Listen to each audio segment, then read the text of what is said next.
Tonight, I'm with the first pick. The 2025 NFL Draft is in the books. Mike Renner, Ryan Wilson, 257 picks, all accounted for. Mike and I are fiercely enjoying the PFA signings, private free agents. Mike's actually a little upset before we get to the actual picks. Producer Debo's here with us as well. You're upset because Willie Lampkin landed where? Los Angeles Rams.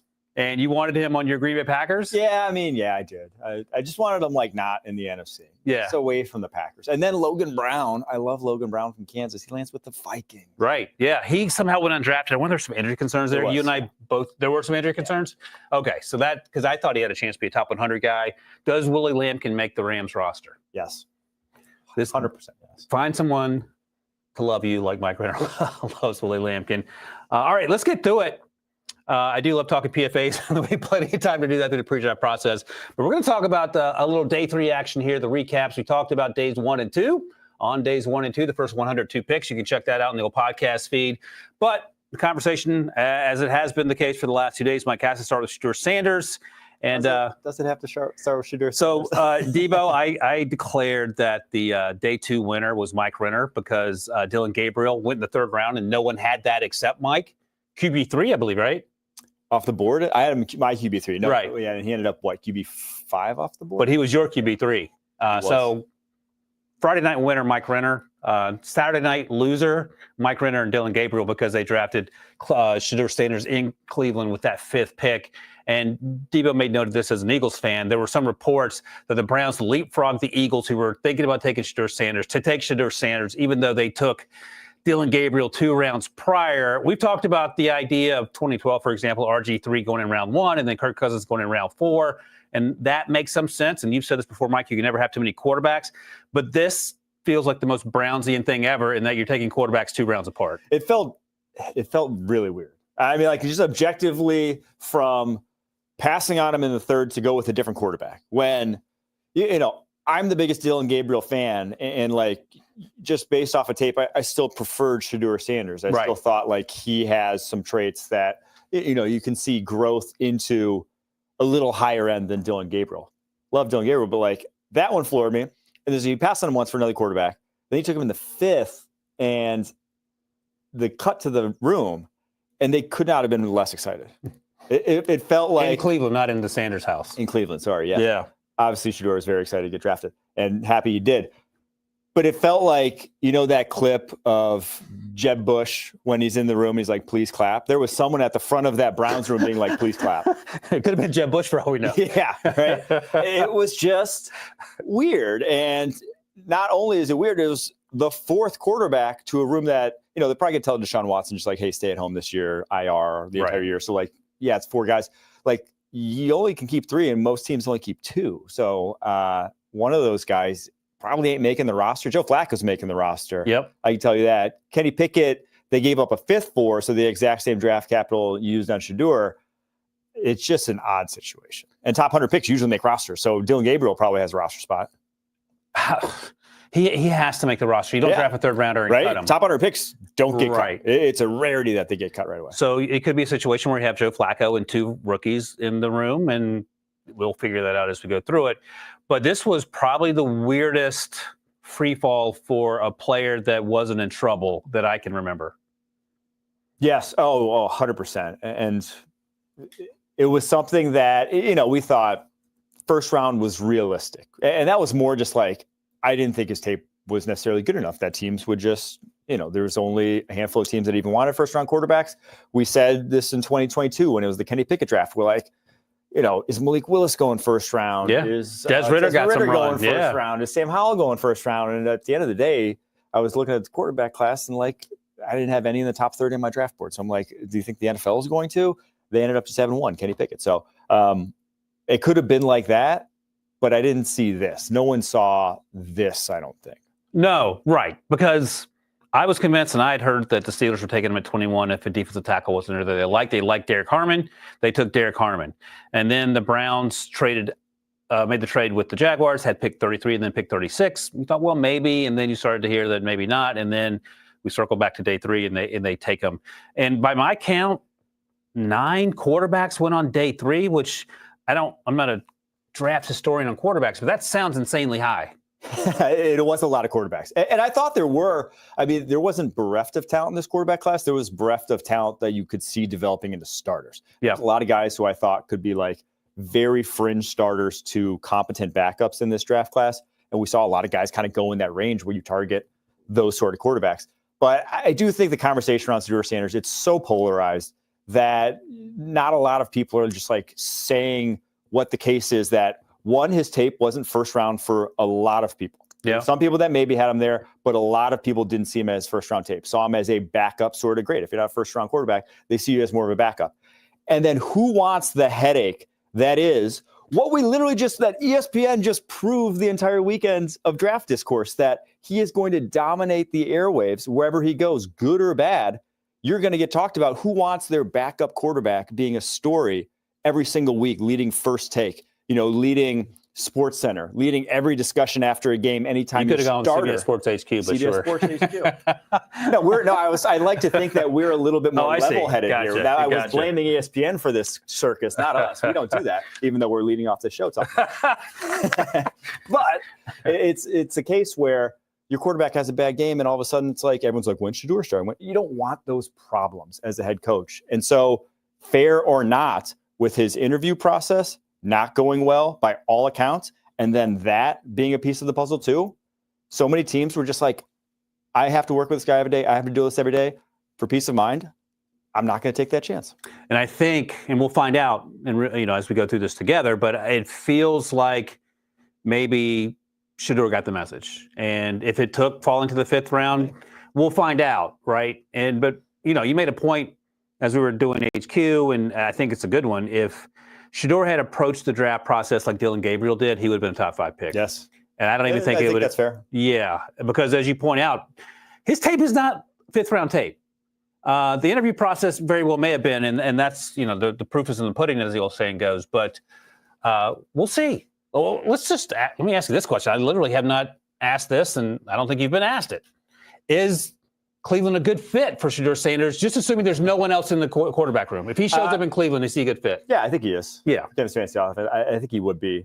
And I think Dillon Gabriel would be too. We know that. Both those guys are. So it will be a fun competition to watch. We will talk about it a lot. It isn't going to just end on draft night if you're sick of it, unfortunately. But I will say this, Shedeur Sanders aside, and Cleveland's catching a lot of flack for whatever the heck they did at the quarterback position. And it is weird. It's the first time I've ever seen anything like this.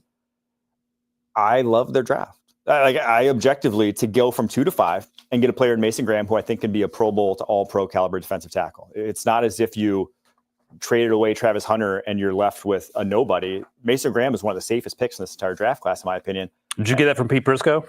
Yeah, well, Pete said that back in February, and now he's recanting on it. He gave that pick a C+ after. I need to pull up the tweet. Can I pull up if you forward that tweet to Debo, and Debo will put it on the screen. This is Debo, you got to see this tweet. It's unbelievable. It is prime. He tweeted out in February that, where is it? He couldn't love Mason Graham more. He Go said, ahead. I don't care if scouts ping him for short arms, which could happen. Michigan's Mason Graham will be a star. His tape is special. Great hands, plays like a veteran, quick and strong, has a chance to be the best player in this class. Has a chance to be the best player in this class. And to be clear, February 2025. February 13th. That is after everything besides the combine. Says this. Today, or I guess yesterday, Thursday, Pete Prisco's grade for the Browns, C+. Cleveland has been looking to upgrade inside for a long time. Graham will help that, but I am not sure how dominant he can be because of his size. I like him. I don't love him. I replied to a tweet that Pete had saying that I trust my own evaluations, and I replied with those 2 screenshots just to let Pete know, and I deleted it right afterwards so he gets the notification. See, Devo, I learned that that's a thing you can do. You can delete a tweet, but it notifies the person that you're making fun of, and no one's the wiser except for the person that you are, in fact, making fun of. So I look forward to talking to Pete about that. If we cut one clip from this, let's make it this one, Debo, and we'll at Pete on that. But it's interesting, before we take a break, let's talk about that Browns draft class, because I gave him a C+, you gave him an A. So go through that for me, Mason Graham, and we'll go through more in terms of the draft classes we liked and didn't like so much, and some of the players we liked and didn't like. But as long as we're talking about the Browns, I'll let Mike keep going on why he liked it. You got to couch in the fact that they also have one more first rounder on top of this, right? Huge. So it's all these guys right, and one more first rounder. So Mason Graham, obviously love Mason Graham, 4th on my board. Carson Schlesinger, for me, the slam dunk RB2 in this draft class. I think there's a lot of developmental potential considering what we saw on tape last year. And also JOK may be not playing. Yeah, with the concussion last year was bad. What he put on tape last year was his first year as a starter. Linebackers, if you know anything about them, they don't peak in their first year. It is a position similar to quarterback where you need a lot of reps. He hasn't had a lot of reps. His tape was already pretty electric. So him, Quinshon Judkins, and Dylan Sampson, I think, are outstanding backs. I think they're complementary. I think you have one of the best backfields in the NFL from this draft alone. You go from Nick Chubb, who was a one-man wrecking crew, to now a RBBC, and it's one of the best RBBCs in the NFL. I love Harold Fannin as a tight end, too. I didn't love him if he's your inline tight end 1, but he goes to a spot where they have that, and they run a lot of 2 tight end stuff. And he's the perfect second tight end in a role like that, similar to Isaiah Likely in Baltimore, but I think that's a good call. Better athlete. And then Njoku, I think, is going into the final year of his deal, too. So that gives him some negotiating leverage. And then, your quarterbacks. Yes, you can debate it all you want, but what's better if we were sitting here and they had just taken Shedeur Sanders at 2, I don't think a lot of people bat an eye. But they got not only Shedeur Sanders, didn't have to use the number 2 pick to do it, and they got Dylan Gabriel too. I don't know. You take the chance at the quarterback when you don't have a quarterback. I said they'd throw the kitchen sink at it. I didn't expect. They took They had like one of those farmer sinks, right? That has like the big deep well. Farm kitchens, yes. Kitchen sinks, yeah. I didn't expect it to be that big of a sink, but they threw one at it. And by the way, if you're watching the show and you're wondering why the grades don't match up to what Mike's talking about, that's our buddy Mike. Chris Trapasso does the grades in real time during the draft. Mike, it's neither Mike nor my grades, but you heard what Mike said about it. So he gave Dylan Gabriel C. You can take that up with Traps later. I would imagine you gave that an A+. I just gave it an A. An A, okay. The Dylan Gabriel pick in particular, though. I did a YouTube review on that pick, and I was sweating profusely in the studio because yesterday was like hot. And I was searching for an interview earlier today of Dylan from the Combine, and I see myself, and I'm just like glistening wet, and I'm like, how'd they let me do it? But Dylan Gabriel, A pick. There you have it. I think you were a little nervous to get to meet him in person, and you couldn't. No, it was the pick grade that I gave from Thursday night. And by the way, Devo, when we talked to Dylan at the Combine, he talked about the white minivan he drove. Mike literally rented a white minivan this week to drive around in recognition. And well, that was for something else. All right, that's the perfect time to take a break so we can make sure that the cops know where to find Mike. We'll be right back. When we come back, 3 favorite day 3 picks. Mike's going to give you his. I'm going to give you mine. We'll do that right for this. The crowd loves champions. Gladiator 2 is an epic spectacle. Remarkable! To amuse you is my only wish. The glory is yours, not mine. Very good. Gladiator 2, rated R. Now streaming on Paramount+. All right, Mike. Day 3 picks that we liked. I'll let you go first. What do you got? I'm going to start with my short boys. Not my small boys because they're big dudes, but they're short boys. CJ West, just a shade over 6 foot. The defensive tackle from Indiana, going to the 49ers. He's a top 3 run defender in this defensive tackle class. It's him, Tyleik Williams, Alfred Collins. Kind of 3 different flavors of DTs in terms of what they bring to the table. But like those guys, I feel very confident saying will be plus run defenders at the second level. One went first round, one went second round. This one went 4th round in CJ West. And it went to a team in the 49ers that like, he's going to be perfect. One gap nose tackle. This is the one gap nose tackle you want in this draft class. I big fan of his game. And for the 49ers, like I love their draft class. They just transformed their run defense with this. So CJ West was so much fun to watch in the fall, had a really good Shrine Bowl. And, I'm accused of falling in love with players. I would have taken him on day 2. And so that feels like a bargain.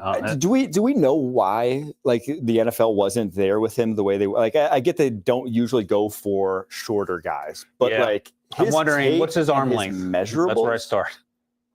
So CJ, because he's 31 4/8 was his arms. So that is short. Like 32 is usually like where it has. So that would be why. But just watching his tape, because he's short, he's not small, he's 6 foot, but like 315 pounds. Right. So body composition wise, he's juiced up. That's like if the guy was 6'4" with that same body competition, that's like a 330, 335-ish defensive tackle. And he ran sub 5.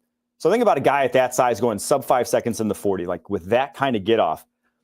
Yeah, I love his game, and I love his tape in Indiana. He transformed. He made them a top 3 run defense in college football last year, where they were below average the year prior. Who was the difference in that? CJ West transferring in. Yeah, no, a lot of fun. Alfred Collins, Michael Williams. I mean, it feels like if you're looking for defense for Robert Saleh, there are worse places to start than those 3 picks.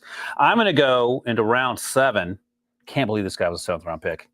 Rashard Smith, running back. Okay. Parentheses, wide receiver at SMU. Transferred from the U, where he was a wide receiver only. Still learning how to run as a running back. I think he can get better in terms of his decision making and vision. And he still has a lot of juice between the tackles. He can bounce, and he's obviously going to be an asset in the pass game. And I love the idea of him bringing that versatility to the run game that Isaiah Pacheco doesn't necessarily bring. Also a 7th round pick. And I'll double up while I'm here. Jalen Royals, the player they took in round 4, who I would have taken in rounds 2 or maybe 3. Utah State. And I think we've talked about. They used him a lot in just sort of quick game tunnel screens. He can go down the field, but I think he probably is going to have to get better as a route runner. But again, athletic, fast, has return skills, has contested catch ability, can stack DBs, and obviously make guys miss in space near the line of scrimmage. So the rich get richer in terms of, we talk about the wide receivers not being there, but these guys are going to be healthy. Now you're adding these guys to the room. It could be bad news for Sky Moore and good news for Patrick Mahomes and everybody else. Yeah, I gave the Chiefs an A grade for this draft, partly because I love their day 3.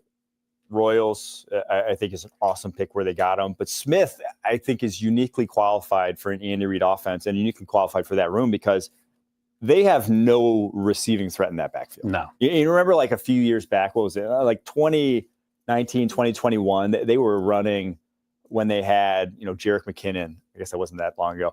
Wheel routes with Jerick McKinnon, a ton. They wanted to get him involved in the passing game, and you could get some explosive plays out of that. Rashard Smith can do that exceptionally well, even if he doesn't. And he goes to a spot where, I didn't love him because I didn't think he's a lead dog. I don't think he's getting. No, that's not. He's very much a 4 to 5 carry a game sort of back, as opposed to a 15 carry game back. But those 4 to 5 carries come out in space, can hit home runs, and he can be a pass down back as well. All right, who you got next? My next one, I said my short guys, but not my small guys. David Walker, the Central Arkansas edge, going to the Bucs. I love this fit for him. He gets to go to a defensive line that has a handful of guys, kind of, Yaya Diaby, I feel like, is in this mold of just pure power rusher. That's what he is. He's 6 foot. He's 263. Ran sub 4.7 at the combine. You just go measurable for measurable. It's very similar to Brandon Graham coming out of Michigan. Now, Brandon Graham was a touch taller, just a shade over 6'1", but very similar sort of body composition. And Walker, I just keep going back to the Senior Bowl. You can poo-poo Central Arkansas tape all you want. And I did we got our first poo-poo at the draft. I did too. I was watching, I'm like, that tackle would not play at a single Division I school, right. FBS school. There are guys that he was going up against that just it was not fair. But when I saw him just take Anthony Belton, who weighed in at 345 pounds at the Senior Bowl, and just run with him backwards on a bull rush, I'm like, that can work. Translates. That can work. Yeah. Because no one wants to block the guy who's 6 foot tall and built like a defensive tackle. Yeah, 100%. I'm looking at my next guy here, and I just realized that they drafted a couple of my other guys here. The Jacksonville Jaguars had a really good draft, and Travis Hunter is where the conversation starts. And I think the trade-up could certainly be worth it if they think Travis Hunter is exactly who he's going to be, and it feels like he is. But on day 3, they got Bashal Tootin, the running back out of Virginia Tech, in the 4th round, and then they got my other guy. I have a million guys here, LaQuint Allen in the 7th round. And do they have enough room for that running back? Right. So you have Tank. You also have ETN. Yeah, you have Travis. So it's going to get interesting there, and we'll see. As a 7th rounder, LaQuint Allen's not guaranteed a roster spot. I think Bashal Tootin's going to make the roster as a 4th round pick. But they have made a commitment, James Gladstone has the year 1, and Liam Cohen, to making the offense more electric around Trevor Lawrence. And I think you are on the side of too much as opposed to too few. Yes, that there was an obvious theme. That was speed. That was getting more athletic. And it wasn't day 3, but I loved Wyatt Milam for them. I think he starts. Yeah. Center, possibly. I think he's at least in the competition for that. Could even take over for Ezra Cleveland or Patrick McCarry if one of those doesn't work out at guard. So that was one of my favorite picks. But yeah, the Jags, James Gladstone, his very first draft, proved that I think he knows what he's doing. Yeah, and he learned from the best potentially and Les Snead, and he certainly wasn't afraid. And one of the sort of running jokes that we had in the weeks leading up to the draft is that the Netflix algorithm, as Rand likes to say, got me with rewatching Draft Day. Oh, yeah. And I hadn't seen it forever. I couldn't believe how crazy not great it was. There's the scene at the end, and I'll repeat it quickly, where the Jacksonville Jaguars GM was first year on the job, and he's picking fifth or whatever, and Kevin Costner took his guy. Like, there wasn't a draft board beyond the first 5 picks, so he didn't know what to do, and he's asking Kevin Costner in real time. And Rand made sure to make it clear. We weren't talking about this real-life first-year GM, and Gladstone did the exact opposite of what the TV version of it did. So that's a good start, if nothing else. All right, who's your last day 3 pick that you really loved? I got to give some love to a running back because I thought this was a great running back class, and I thought a lot of NFL teams played it perfectly. Only 6 go in the top 100. I think I had even more than 6 in my top 100, which tells you that, like, I think the NFL's come around, or a lot of teams came around on the value. And so we saw a run the 4th round, but I loved Cam Skadaboo going to the Giants because as much as I do think that Tyrone Tracy is a talented guy who can be, a starter, or at least a committee guy at the next level, where he struggles is short yardage situations, especially last season, where Cam Skadaboo is elite, in my opinion, like could be the best back in this draft class. I think he actually is short yardage. He's so good. His feet are so talented. Just watch the Texas game or the Iowa State game. Texas game, though, specifically because that was blocking the way it looks like at the NFL level sometimes, where your offensive line is getting manhandled, where there aren't actually holes, where the designed concept isn't opening up what you think it should be opening up. So you got to go create. And every single time he went for 143 on 30 carries when your O-line was just getting your butt kicked and kept them in that game because he consistently maximized every run. So it's a nice committee there. I like the combination of Tracy and him. I think it could be successful. And I got to give a shout out to Marcus Bodu too, as well, going to the Giants. I thought Joe Shane, I've lambasted them a lot. He had far and away his best draft as GM. Good timing because the owner is running out of patience, right? According to the owner. How many day 1, day 2 running backs did you guess?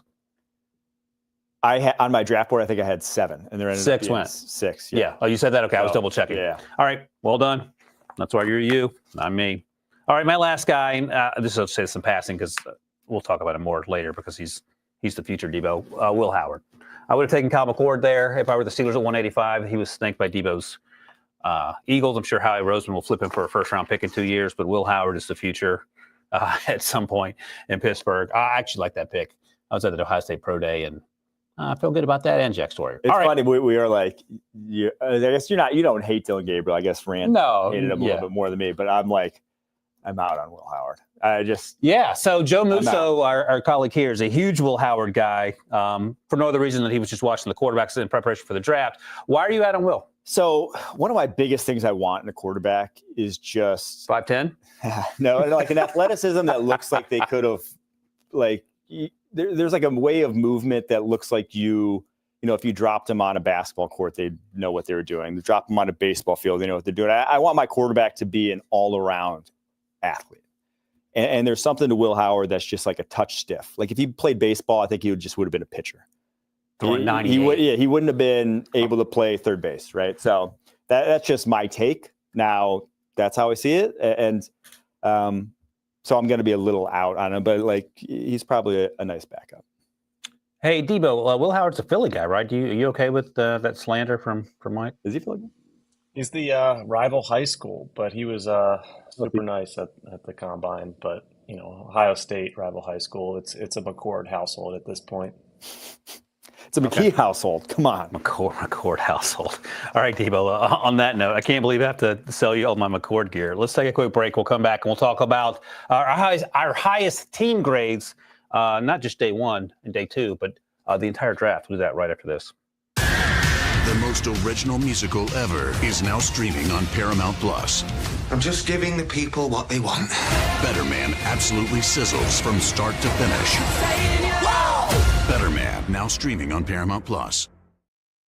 All right, Mike, let's talk about our highest grades for the entirety of the draft, team by team. We're not going to go through every team. We're going to have some more podcasts next week, and we'll get to your team eventually if we don't go in depth tonight. Have a little grace. It's only 10:38 p.m., but we were here till 2:30 the last 2 mornings, and as an old person, that's pretty late for me. You were, I wasn't. I had a little bit earlier. I was 1:30, so. Yeah. Yeah, you're younger and better shape, and I'm glad you got that extra hour of sleep.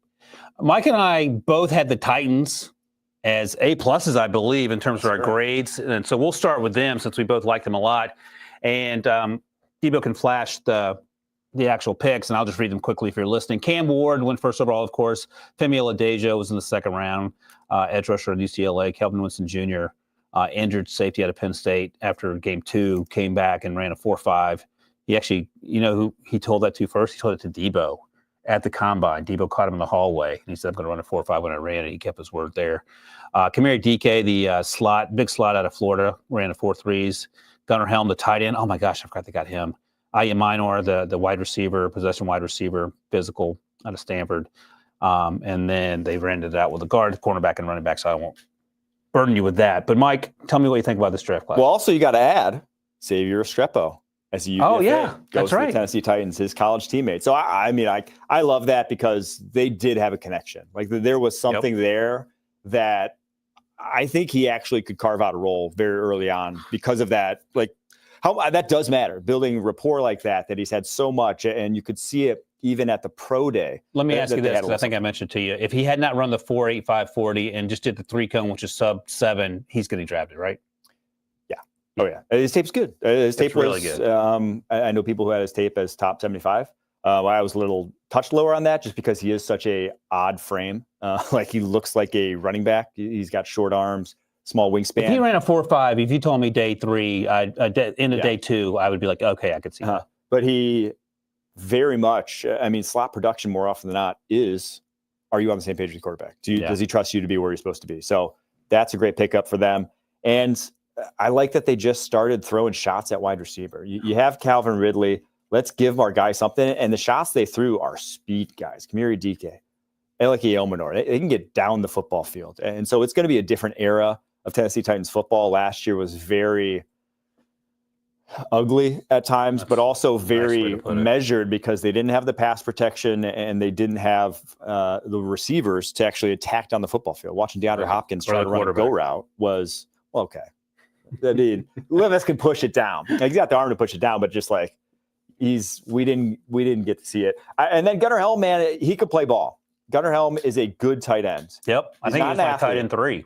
Not an athlete, but he is a good blocker. I think you're actually underselling him. The Michigan game, he was pretty athletic. Yeah, like I thought I didn't see speed on tape, but at no point was I like his athleticism is going to be a liability for him at the next level, the way his testing ended up being. But obviously came after sprained ankle in his very first run at the combine. That was a pretty gruesome sprained ankle, and that's not going to help you. Even coming back from that, you're not going to run at your best at your pro day and whatnot. So it was a great draft. Obviously, the highlights, Kevin Winston Jr. for me. His tape was so good as a sophomore. I believe he was my safety 2 coming in this year behind Malachi Starks. And truthfully, like he has more prototypical traits even than Malachi Starks. He has a bigger wingspan than Nick Worry, who like you look at him and you're like, yeah, that guy's huge. Winston, and he's an awesome tackler. He missed only 2 tackles his entire collegiate career. So they were getting a darn good one there in the 3rd round. Yeah, he was I'm looking here, my safety 4. I loved Angel McCuba, even though he's undersized. He was safety 3 for me. I like Jalen Reed a little bit higher than most folks. I think he ended up going late on day 3. The other safety next to Kevin Winston, who had to play once Kevin got hurt. And the other thing I'll mention, Chika Okonkwo is in the final year of his deal, the tight end in Tennessee. So the Gunnar Helm pick makes some sense there. And just drastically different types of tight ends. And that's, again, I mean, you talk about the quote-unquote lack of athleticism for Gunnar Helm, at least compared to Chika Okonkwo. Chika is another one of these athletic tight ends that hasn't quite reached his potential for whatever reason. So just because you're a 4.3 tight end doesn't mean that's going to necessarily translate. We've had that conversation with Kyle Pitts and Evan Ingram up until a point. We're still waiting on Noah Fant. You talked about them doubling up on getting athletic tight ends out there and, so on and so forth. All right, next up for you, and we'll go, I'll just mention the other teams that are your highest grade, and you can maybe mention a team or two, and we'll go through them. The Ravens, the Giants, we talked about them earlier, the Buccaneers, and the Cardinals. So where do you want to start there? Yeah, I'll say the Giants I really hyped up earlier, but like that was a draft that outside of Jackson Dart, which again, we got to admit that we don't know. Yeah, we'll find out. Scouting, he has tools to develop, and he goes to a great place where he's not going to have to start for like probably 2 years, truthfully. So good landing spot. This was far and away Joe Shane's best draft. Baltimore Ravens, though, man, they just that Crushed was it. such a good draft. It just like in terms of not only impact, but guys who could be truly stars. A lot of times when you're like, oh, they got value in my board, but it's just like, yeah, they got guys who can be like solid players. No, Malachi Starks could be like a top 3 to 5 safety in the NFL. It is insane to me that he is going to line up next to Kyle Hamilton. And and you're lining him up next to Kyle Hamilton. Mike Green can be like an elite pass rusher. He has a great get off. He has exceptional bend. He uses his hands. He is really what well they were already. probably hoping for an Odafe Owe to develop into, and Ajabo before he got hurt. Both guys going into the final year. They're rookie deals. Yes. So, and you got him at 59. We all know why, but they still, he's going to be on a football field next year and he's going to be pretty darn good. And then Emory Jones has high-end traits. Like he was a first-round mock guy at tackle, and people thought he could stay at tackle. And I think this past year proved he's probably not a tackle, but he's going to the best situation for him, because when you're blocking for Lamar Jackson, oftentimes you can't really run past your offensive lineman. You have to play your gaps and you have to hold the point. And that's where he didn't struggle. He struggled with speed. And he could be day one right guard for Daniel Faalele. Yeah, or left guard for Voorhees. Right. Either one of those spots. I think he could very well start early. And I would not surprise me whatsoever. I love Carson Vincent as a developmental tackle from Alabama A&M. Just prototypical size and just the way he holds the weight and the body composition is great for a developmental tackle. And then I love Aeneas Peebles. I think He's fun, man. At minimum, an impact third down guy. To get that in the 6th, he had like a 4.93 40. His get off's one of the best in this draft class. That's a great pick. So they have Matabike. They have who's the UConn Travis guy? Jones. Travis Jones, and now you have Aeneas Peebles. That's going to be awesome for Will Howard as he carves that team up with no one to block for him. Before I'm gonna skip to one of my teams real quick, just because I want to compare. They're not on your list, but I think that we can have a conversation about better overall draft. The Baltimore Ravens or the Buffalo Bills, who I gave an A+ to. You didn't give an A+ to. Oh, well, you're not as crazy about TJ Sanders as I am. TJ Sanders is the back end of my top 100. They took him 41. And to me, he's redundant-ish to Ed Oliver. They're going to have to play the same. That's a good problem to have. If you have both, but if you have both on the football field at the same time, your run defense could be in bad shape. Well, let's look at the grades here if you're looking on the screen, because Chris Trapasso, Pete did the first one, but Chris Trapasso did the rest of the Bills. He's a Bills guy, lives in Buffalo. Does some work for the Bills as well. So he gave the A to TJ Sanders, B- to Landon Jackson, A to Deion Walker, and Mike and I and Traps are all on the same page about Deion Walker's potential.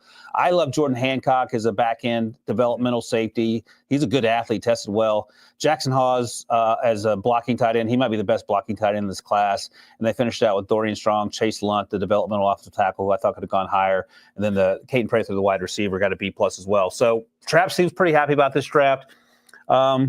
So I'll put it to you this way.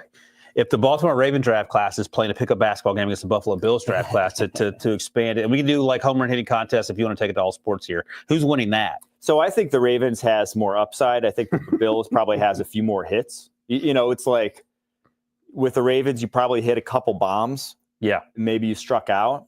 But with the Bills, you're hitting some singles, some doubles. You got a lot of good players. And one thing about Brandon Beane is he has been exceptional with day 3 secondary. And I think Dorian Strong absolutely I think there's a good chance he could be the other starter there. He's played a ton of football at Virginia Tech. I think for their scheme, they've been so good at developing and finding those day 3, either safeties or corners. And as Debo reminds me, it looks like our buddy Josh Edwards, Browns fan, did rounds 5, 6, and 7 of the Bills draft, just so.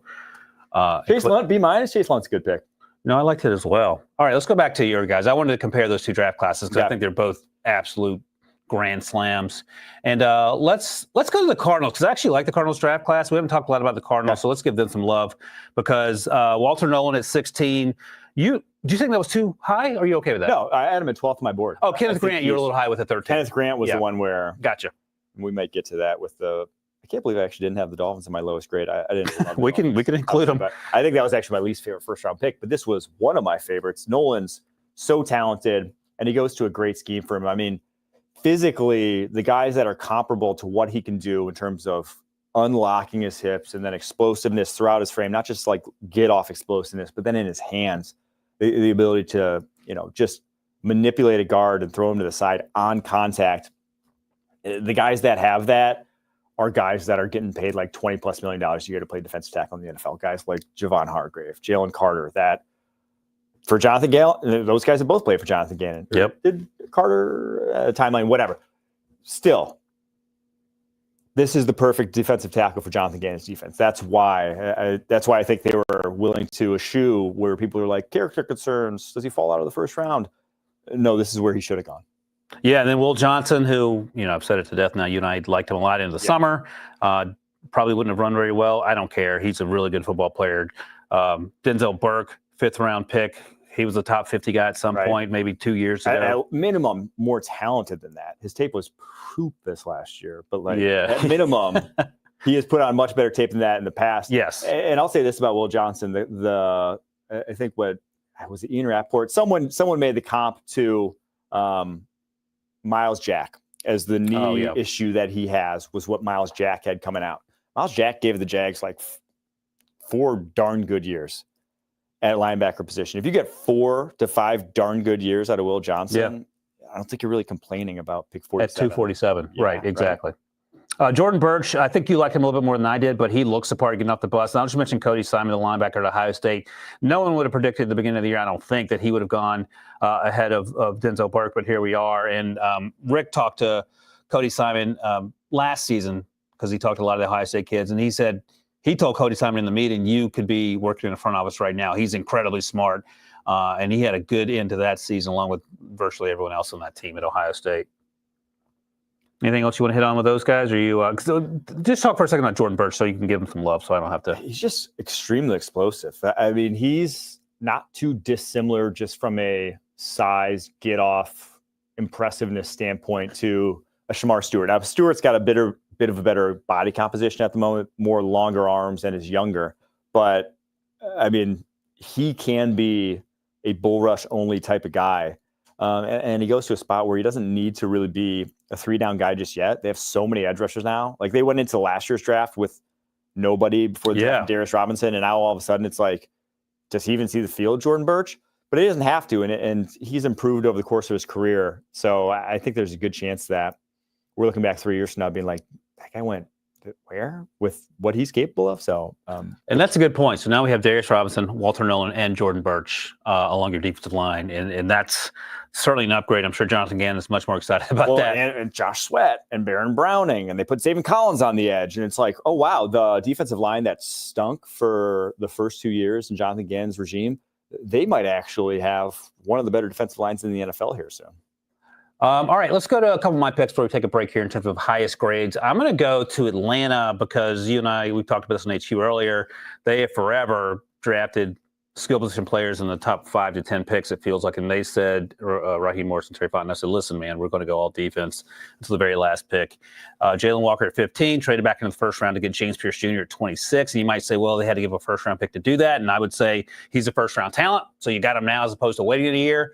Got Mike's guy, Xavier Watts, the safety out of Notre Dame, as Mike has pointed out, former wide receiver with 13 interceptions the last 2 years. And then the little spark plug of this, Billy Bowman, tested really well. I think he's better coming downhill than in space, but whatever. By slot. There you go. And then Jack Nelson to round it out, depth at offensive tackle. Are you okay with the idea? Because we're okay with it with Jackson Dart in terms of first-round consideration. You're getting James Pierce productivity day one for that first-round pick. Yeah, it just depends on your eval. You know, Chris Trapasso has him number 1 on his board. Obviously, if that's what it seems to be. That's like what the Falcons probably had, right? It's kind of like the Vikings trading up for Dallas Turner last year. Now, I don't think he's as good a prospect as Dallas Turner, but like you do a eval on a guy, you come back with a grade. The grade says he's a top 5 sort of talent, and James Pierce definitely has like top 5 sort of athletic traits, right? So if you do that, and all of a sudden you see that guy slip into whatever, you know, what was it, pick 26? 26. You get him slipping to pick 26, and you're Terry Fontenot, and you're maybe on the hot seat a little bit, and you're like, I'm giving up what my trade value chart says is worth pick 16. We have this guy's top 5 talent. That's surplus value in my mind. Now, right. Again, you shouldn't always be overconfident in the draft that your evals are correct, but there are people that had that high grade. It's not like if you're not ever confident, what are you supposed to do? Well, not trade future first rounders. Oh, I see what you're saying. Oh, I see. Gotcha. Yeah. So like saying that I know that this guy's going to be great, but like, gotcha. If you have that higher grade, chances are you think they're going to be great. So when everyone lampooned them last year, obviously they turned out to be dead right in it. We'll see how this fares. But at minimum, from a team building strategy, they are paying the 2 highest paid positions in the NFL over the next 4 years rookie deals. Which is that sells. That's So something you can work with. Yeah. If you hit the high end on those, it makes building the rest of that roster easy peasy. And they have Braylon Trice coming back from injury. I think he was a 3rd-round pick last year to Washington. He's not the athletic talent of these two, but he can certainly provide some depth should he get back to full health. The last one I'll mention here quickly, and we talked about this team earlier, you talk about going to all defense, the 49ers. So we talked about C.J. West earlier as one of your guys, Mykel Williams, Alfred Collins, the first 2 draft picks, edge rusher and defensive lineman. And then Nick Martin out of Oklahoma State, who I wrote in my notes, if he was a couple inches taller and 15 pounds heavier, he's a top 50 guy, maybe even top 32. I love the way he played off-ball linebacker. They did get some help at wide receiver eventually in Jordan Watkins, who has a little juice. Got your guy Jordan James, running back out of Oregon. He liked a lot and drafted the next what's his face here, and Curtis Rourke, quarterback out of Indiana, the next Brock Purdy.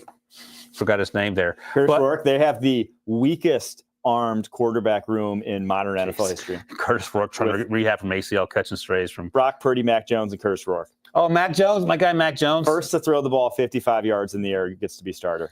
Might take a while. This draft, though, I love it too. I don't know why I didn't go A+, but like we gave a lot of A+. For what they wanted to do, although the one criticism I have actually, that's why I didn't go A+. You have a bad offensive line. You have a bad offensive line, and you have a 36-year-old left tackle who's the only thing holding it from being probably the worst offensive line in the NFL. And you don't Here, I'm going to push back on this because this is something you made with the Texans. So Mykel Williams, I don't have the list in front of me. There could have been an offensive lineman there perhaps instead of Mykel. But you made this about the Texans now. You take Ursary in round 2, or you taking Alfred Collins. Who makes you better? Well, it's not. It's more just like down the board. I would have liked to add. Oh, I see. It didn't have to be top of the draft guys, fair enough. Right? Like it's more like back end of the 3rd. Wyatt Milam's there or something instead of Nick. Okay. Yep, it's like it's not necessarily. It's just you didn't add. Connor Colby's literally the only one, and it was the 33rd pick in the 7th round. That is a throwaway pick. You could have just taken some shots instead of Jordan Watkins mid 4th to be who you just drafted. Who's the Arizona wide receiver that they just drafted last year? Who's Jacob Cowing? To be Jacob Cowing. Jacob Cowing. I forgot about him. They're like the same player, but you drafted him this year.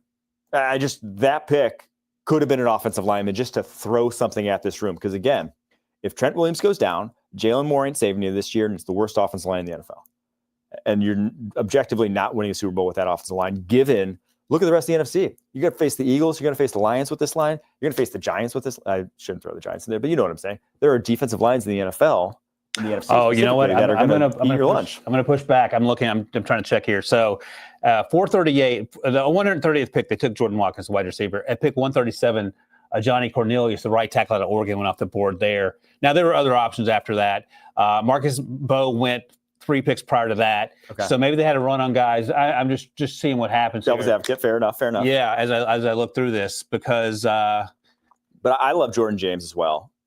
Even if you didn't need a running back, I think he's a great zone runner. And the fact they didn't take one in the 3rd round is a progress for right. Yeah, you waited till the right spot. Yeah. And I'll just say for people, Nick Martin consensus board, I think was like 100 spots lower than this. I never understood why he's, for my money, just on film, he's the most athletic linebacker in this draft class. Like that at minimum. That will not push back on that at all. He's fun. It usually goes top 100. I'll just say, like, when you're that athletic, even if your tape stinks, and I don't think his tape stinks. I think the way he plays is like very physical. Now he's undersized for sure. Yep. And I'm not saying he's going to be an elite player, but just the guy has athletic tools. Athletic tools like that rarely last to 177 where the consensus board had. Also played running back in high school, which makes all the sense in the world. I'm sure he rushed for like 2,000 yards every season. All right, let's take a quick break here as we work our way through this. And when we come back, we have to turn our eye to teams that maybe we didn't love that much. And yeah, Mike might be a Cincinnati guy at heart. At least recently, he's about to go to town on some Cincinnati Bengals draft picks, and we'll talk about that right after this. One of golf's elite courses, Quail Hollow, hosts the game's top players at the PGA Championship this May on CBS. All right. I mentioned that Mike was down on the Bengals draft. They were also one of my lowest graded teams in terms of what they did. And Mike and I talked about this on HQ after day 2. And I don't want to dump on Shamar Stewart and Myles Murphy, but they feel like the same player. Myles Murphy hasn't worked out. So that was their first pick at 17. They got Demetrius Knight. the 25-year-old linebacker. He's a really good player, and maybe he's the one contract guy, and you're fine with that at 249. We'll see. Dylan Fairchild, I actually like that pick a lot. I had him graded as a late day 2 guy, and that's where they got him. He'll have an opportunity to play right away.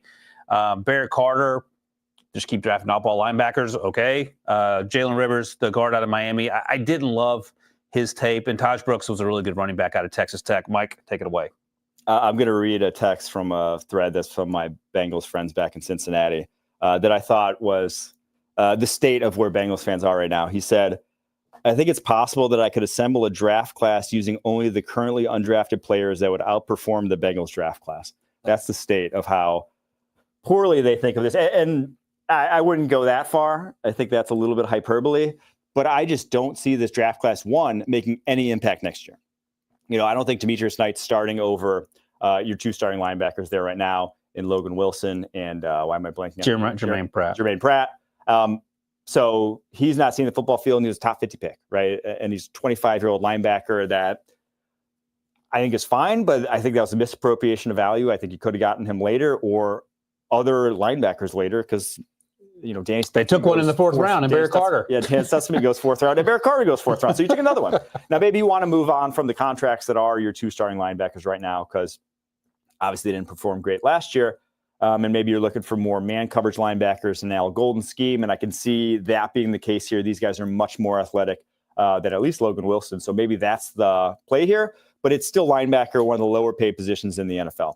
You drafted 2 guards. 2 also that they needed them. Fairchild was a reach on most boards. I think he can be solid. I don't know if he's ever, if he's necessarily starting right away. He hasn't played a ton of football, only a year and a half really as a starter. And then Jalen Rivers. So 2 other non-valuable positions, then a running back. So you attacked 3 of the lower paid positions in the NFL. And then your first round pick was the biggest project of any first rounder. I think that's fair to say. And he's almost identical to Myles Murphy. That flat out hasn't worked out. And that's not to say that Shamar Stewart for sure won't work out. But if you haven't been able to develop him, how good do you feel about developing this guy either, who has very similar concerns? And I just remember Myles Murphy in the Ravens games last year, just completely unable to find Lamar Jackson in space. It just comically, I put together a compilation of all the times where he just I don't think he touched him. Had 3 times one-on-one and didn't even get a hand on him. That's the Shamar Stewart problem. That's how you end up with 1.5 sacks. It's not because he can't be kind of disruptive at times with his athleticism on collegiate tape. It's because when he has opportunities to finish plays, he is out of control, off balance, just completely unable to do so. And that's a trait that you just rarely see completely turn around. Maybe he can get to adequate at it, but he's never going to look like, Micah Parsons in space finishing at the quarterback. It ain't going to happen. I'm looking at my notes for Dylan Fairchild. I had him as a late day 2 guy, so I'm okay with that pick. And I'm looking his nickname. He's my favorite pick, truthfully. Yeah, his nickname's Pickle, which actually bumps him up about 10 spots. Former wrestler, you always got former wrestler. Bump that up 10 spots too. And I wrote he had a good tape against some of the best teams in the country, and he actually had his way with Deion Walker. And we've talked about Deion's struggle with back injuries. Most people had their way with Deion Walker. Right. I didn't look at the 2023 version of that, but. You're quick to say that. He's our guy, and you're jumping all over for his tape was bad this year. Yeah, that's why he got where he went. But he did have it back, and you just see him not wanting it this year the way he wanted it as a sophomore. All right. Who did the Vikings get that you wanted as a PFA? They got Logan Brown. All right, let's talk about the Vikings because you didn't love their actual draft. You liked their PFA version of it a little better, it sounds like. Mm-hmm. So what did the Vikings do that let me recap real quick here for people that are listening. So they picked late. I forgot they won so many games here. So let's see. They got Donovan Jackson in the first. Oh, there we go. Thank you. Jeez. So they only came in with 4 picks, right? I think they're the least draft capital of anyone in the NFL. They go Donovan Jackson in the first. Guard, I had him outside my top 50. Say you want. He was going to go the next pick to the Texans was the report. Very well could have. I just think compared to the other guards, Gray Zabel, Tyler Booker that went first round, it was a clear delineation between those 2. And so I heard coming into the draft that it wasn't going to be a safety. They were going to take offensive line, defensive line. So clearly that was something they were thinking about heading into the day one anyway. And that's what it felt like. It felt like we have to get XYZ position, so we're drafting X. And that's to say the Texans were going to draft him behind them is not really selling me on it because the Texans desperately needed a guard, right? Yeah. And would have eschewed other sort of needs to go get that guard. So not a lot of people had him at this point. I didn't have him at this point. That's just outside my top 50. And then Ty Felton, speed wide receiver. Again, you don't have a lot of needs, but like you have one massive need, and it's your cornerback position. You didn't take any of them. And the two teams that drafted behind you got a lot of draft capital in return for trading down in this draft class. One got a future first rounder to trade down. That would have been nice if I was the Minnesota Vikings. And it's like, if you need a guard, I don't feel so confident saying that Donovan Jackson is going to be 100% better year one than the guards we saw go on day 2 of this draft. Right. Like Tate Ratledge or Wyatt Milam. So I just, for all those reasons, you know. I'm looking real quick. I want to make sure I got this right. As the Sharks say. So, so the Chiefs traded up in round 3, about 15, 16 picks ahead of where Ty Felton went to get Noel Williams. If you're looking for a physical cornerback who would have made some sense in a B-flow system, it seems like. I'm just seeing who was around there. They potentially, if they wanted to do that, clearly they liked Ty Felton good enough to take him there. But in terms of just alternatives that perhaps could have been options for them. I just don't like. I love this roster, right? I think this defensive line is going to be much better than last year. I think offensively, I think J.J. McCarthy could very well look like what Sam Darnold was last year, and the offense not miss a beat. Okay. But I don't think this secondary is built for it right now. I don't think the secondary is built to win a championship, unfortunately. Isaiah Rodgers, Mekhi Blackman, Byron Murphy, Josh Metellus, Harrison Smith, who I think was my grade at Notre Dame. I know he's actually a year older than me at Notre Dame. He almost broke my jaw on the playing basketball. I bit on a pump fake, and he just went shoulder right through my chin. It hurt. He's probably 215. And he's, that one, I was feeling that for a few days. I thought it was broken. Thank God it wasn't. But that's your secondary. Jeff Okudah in there, Dwight McGlothern. Is that inspiring? I don't know. I was a big Dwight guy last year coming out of Arkansas. I was too. I liked him. I can't believe it was when I drafted. Yeah. But this is a secondary that I just don't trust right now. So fair enough. You're just stacking it up against the rest of the NFL. Bottom 5, it has to be. All right. Somewhere on that range. We'll do one more. We'll double up on the Spielmans here. You added the Lions. You're going to take it to Chris Spielman. So I'll just couch this by saying there weren't a lot of drafts that I really disliked, and I don't really dislike the Lions. Like I think it's more like targeting. It's more just like a value proposition again. You got a nose tackle. Nose tackles are one of the lowest paid positions in the NFL. It's one of the shortest career lengths in the NFL. The effectiveness of nose tackles varies a lot because when you're carrying or having to carry 330 plus pounds and you eat up double teams, those guys get hurt a lot. They get banged up. And when you're banged up a nose tackle, your effectiveness leaves. And so that's what you drafted in the first round. And now I like Tyreek Williams better than Kenneth Grant. So it's not one of my least favorite picks, but it's just a value proposition again. Something they needed, obviously, with some of the injuries they have with Lee McNeil, whatever, but just couching with that. And then Tate Ratledge, I was lower on. Isaac Tesla, I think he can be a very good wide receiver. They gave up multiple third rounders to go get him. I thought they gave up a ton when, not say that they could have gotten him later. He had a lot of fans. It's just, I don't see him as a big time needle mover to give up what they gave up. Where does he rank on your all-time Hillsdale big board? I mean, top 5 at least. His dad, I think, played quarterback there too. So his dad's probably 2 and Isaac's number 1. The redeeming quality. I love Miles Frazier, and I love that they, guard probably their biggest need. Graham Glasgow was the weak link on the O-line last year. You threw 2 shots at it, and I like Miles Frazier a lot. I think one of those guys is going to fix it. Yeah, the LSU line was quietly really good. We spent a lot of time talking about the tackles, but they had some good interior line play as well. All right, so that's one Spielman down. Debo, let's go to my list. I'll go to Rick Spielman's New York Jets. Oh, or just. And so they wanted to get faster on day 3, and they did in terms of Arian Smith. But Arian Smith had 10 drops last year. And Dante Thornton, I think, went a handful of picks prior to that. So they couldn't have taken Dante Thornton. But I don't think he did, though. He was still on the board, I want to say. That's going to make me angry if he was still on the board. You keep going. But 6'4", 200 pounds, 4'3", legit, and just... he went 2 picks prior. I apologize. But there were speed receivers I liked in that range. I don't know what you thought about the guy who ended up going to the Chargers. He was probably my favorite in that mold. Gosh, why am I blanking on his name? Keandre Lambert-Smith. That was my another burner. No, he's a good player. Debo's guy. Malachi Moore is not a speed guy, but he's incredibly smart. I I like the Mimbu pick. I like the Mason Taylor pick. I know Mike's not a big Mason Taylor guy. I like the Azariah Thomas pick as well. The cornerback at FSU ran 4.57 or 4.58, but he played so much faster than he's a physical corner. He'll be opposite Sauce Gardner.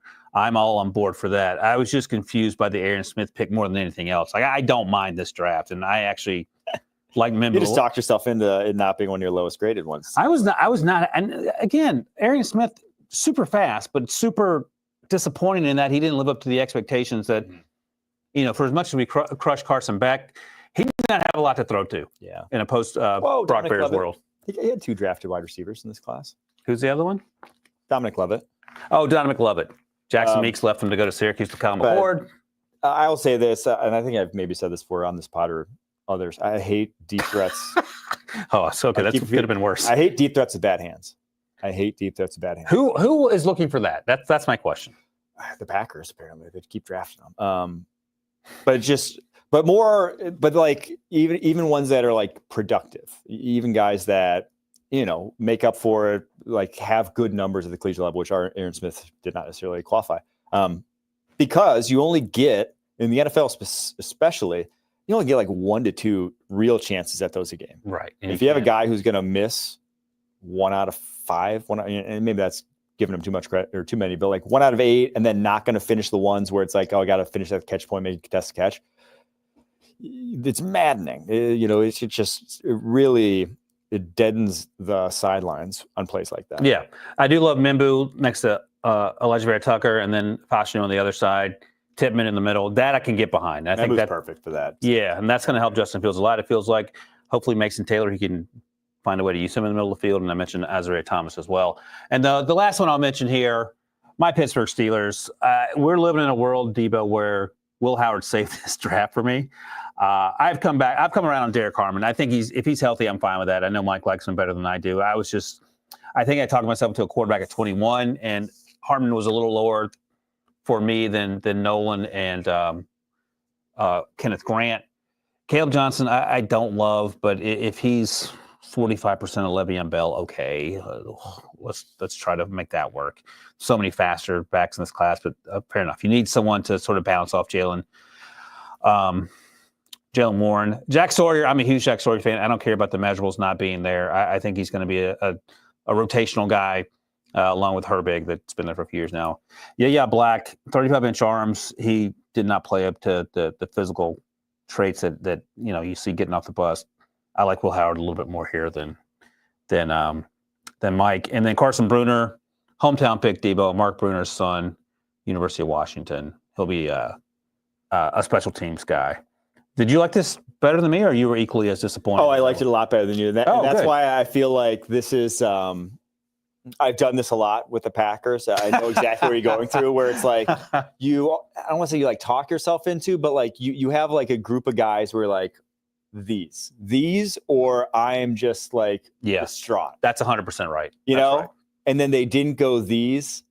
And so it's just, you can't let it go. Exactly. 100%. I thank you for being the voice of reason here, because I think, and here's the other thing I'll say, and I love Andrew Filipponi, who does radio in Pittsburgh. He always has me on during the draft to be the draft guy for them. And 2 years ago, I was not a Keanu Benton fan. And of course, he tweets out immediately after the draft, and Keanu Benton's awesome. Same thing with Yaya Black. I didn't love him throughout the process. So that's probably portends good things for him as well.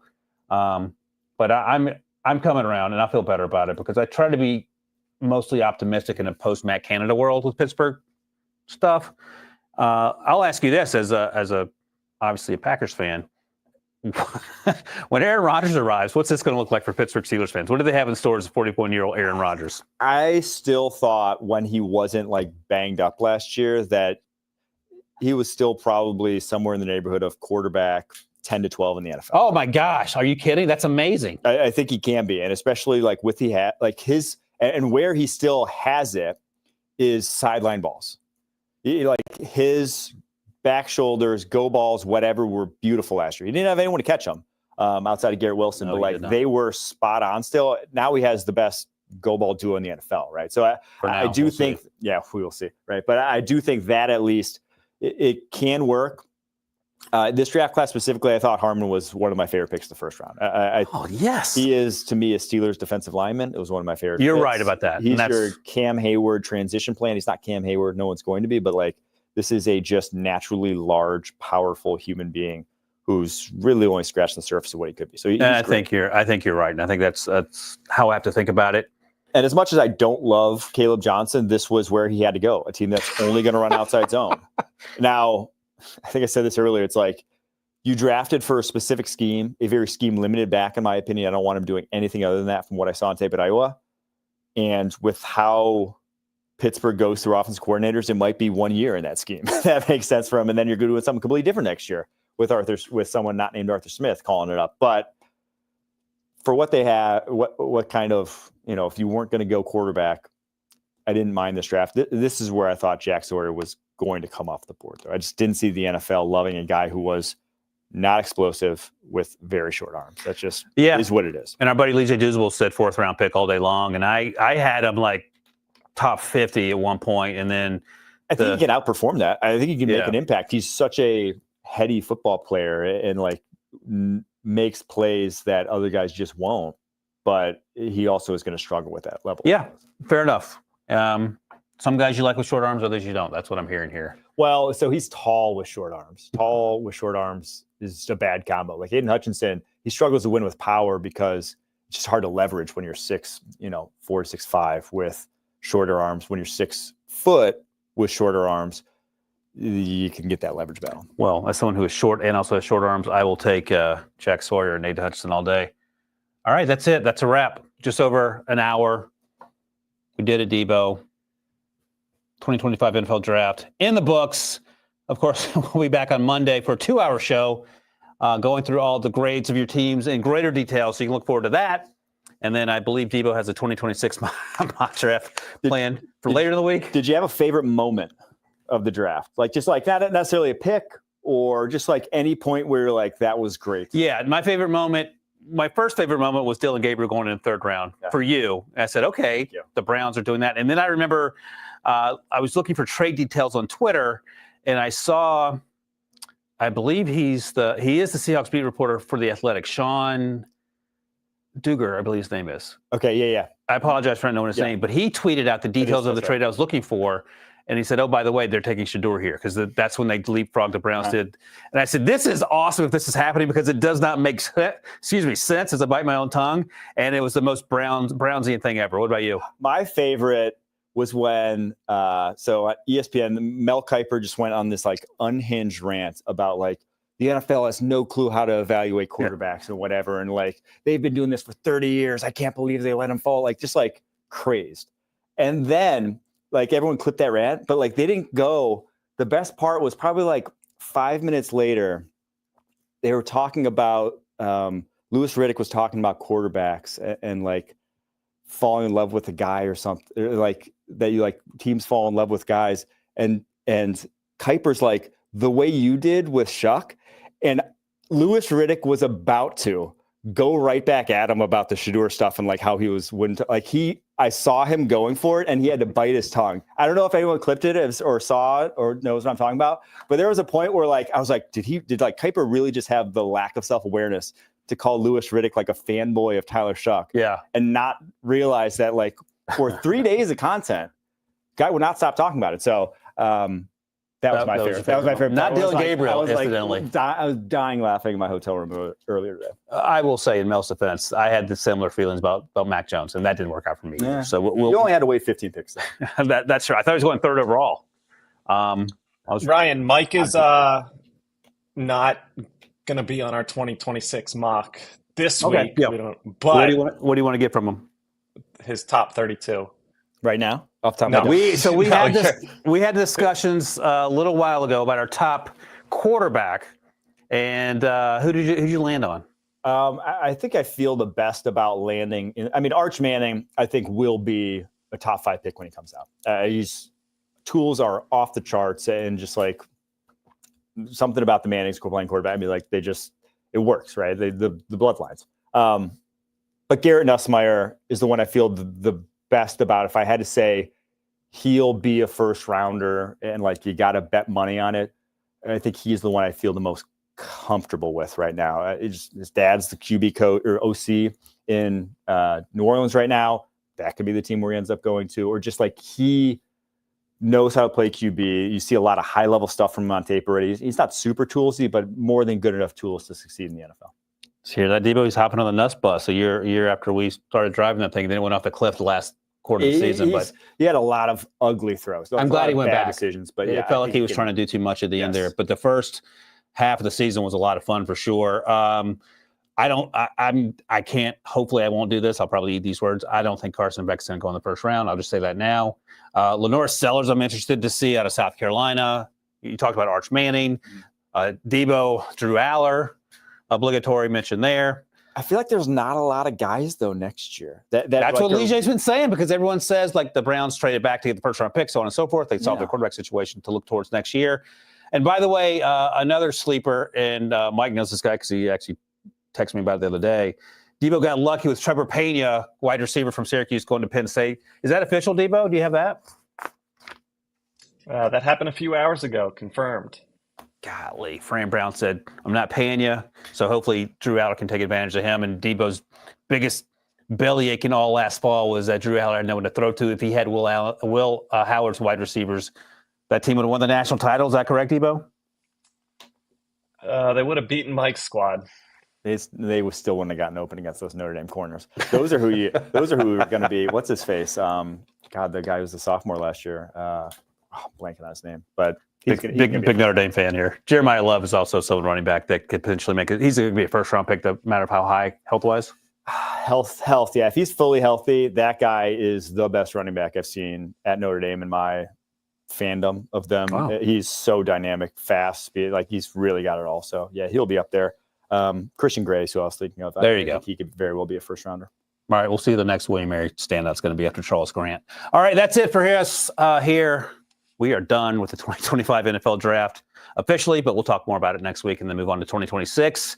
In the meantime, thanks to all you guys who watch and listen. Thanks to Mike for joining me. Thanks to Steve for producing, and we'll see you guys Monday.